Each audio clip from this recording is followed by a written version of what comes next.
Chair, Excellencies, distinguished delegates, the Commonwealth is a voluntary association of 54 independent and equal countries. It is a home to 2.4 billion people and includes both advanced economies and developing countries. Our members work together to promote prosperity, democracy and peace, to amplify the voices of small states and to protect the environment.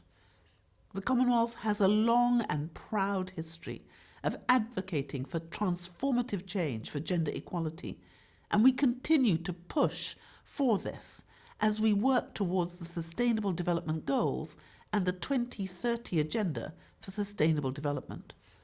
I offer congratulations and assurances of our continued support to you and other members of the Bureau in your responsibilities of leading the work of the 65th session of the Commission and in marking the 25th anniversary of the Beijing Platform for Action. 2020 was an important year for gender equality as we reached the 5-year milestone on the road towards the 2030 target date for the Agenda for Sustainable Development. We marked the 25th anniversary of the Beijing Declaration and also the 20th anniversary of the United Nations Security Council Resolution 1325 on women, peace and security. 2021 marks 5 years since the Commonwealth Ministers committed to 4 priorities for gender equality, and for this and other reasons it will be a pivotal year for all of us to consider what has worked to help realise gender equality and empowerment of women and girls, and what has not been effective, particularly within the context of challenges and hardship arising from the social and economic turmoil caused by COVID-19. We can see from the 5-year national reviews of our member states on the Beijing Platform for Action that significant progress on gender equality continues to be made in the Commonwealth and more widely. Most of our countries show outstanding achievements in education in terms of enrolment in primary education and continuing progress in enrolment in secondary and tertiary education. We have also seen steady progress in the numbers of women entering parliaments in Commonwealth jurisdictions. 13 member countries have achieved 30% or more female members of Parliament as of 2020, and we are seeing similar percentages in women holding ministerial portfolios. The reviews and our own Commonwealth reporting make reference to key initiatives member countries are implementing to strengthen gender equality. There are too many to list here, but member countries have been describing many of them to this Assembly this week, and they are notable in their innovation and ambition. It is very important to acknowledge that member states are investing significantly in programs to promote women's leadership, strengthen access to education, bolster entrepreneurship and earnings, and end violence against women and girls. However, despite the investment and concerted efforts of governments, civil society and the women's movement, gender inequality continues to persist around the world.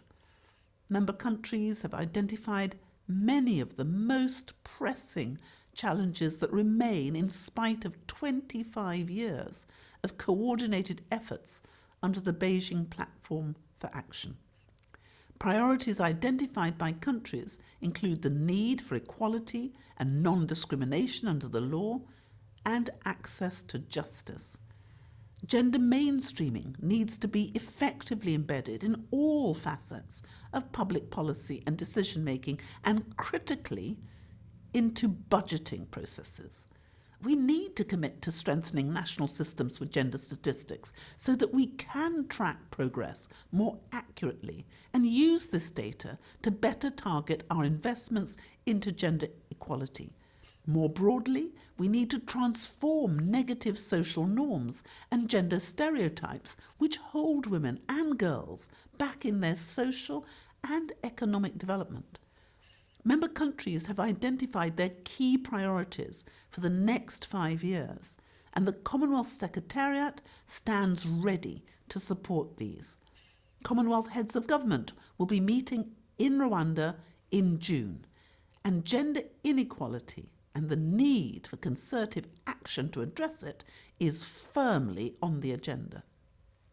Heads have consistently reaffirmed their commitment to gender equality and the empowerment of all women and girls, and this will continue to underpin efforts to deliver sustainable development across the Commonwealth.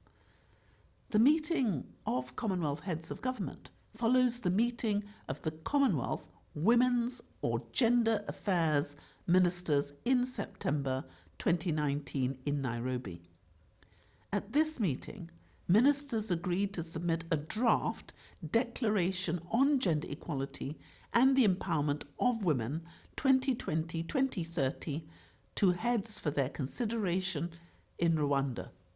Ministers also agreed on the extension of the Commonwealth's 4 priorities for gender equality and women's empowerment. That is, women's economic empowerment, women in leadership, ending violence against women and girls, and gender and climate change. From the Commonwealth Secretariat, we will continue to support ministers and heads of government as they navigate their collective commitments to accelerating progress on gender equality in the run-up to 2030. There will also be the opportunity for women from across the Commonwealth to gather and connect when the 3rd Commonwealth Women's Forum is convened later this year in association with the Commonwealth Heads of Government meeting in Rwanda.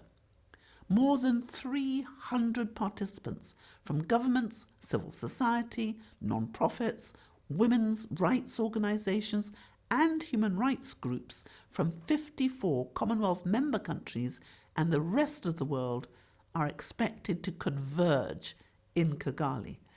Participants will share solutions and strategize to address the pressing challenges affecting women and girls across the Commonwealth to ensure member countries have robust frameworks and programs to meet gender equality targets by 2030. Proposed solutions from the 2-day forum will inform Commonwealth leaders' discussions and decisions on ending gender inequality, involving women at the highest level of policy making to address challenges directly affecting them. The theme of the forum is delivering a common future, transforming for gender equality. We would like to encourage participation by as many women and women's organisations from across the Commonwealth. Chair, in concluding, may I reiterate the appreciation and value that the Commonwealth collectively accords to the work of the Commission in advancing gender equality globally, and assure you of our readiness to continue working in close partnership towards our shared goals.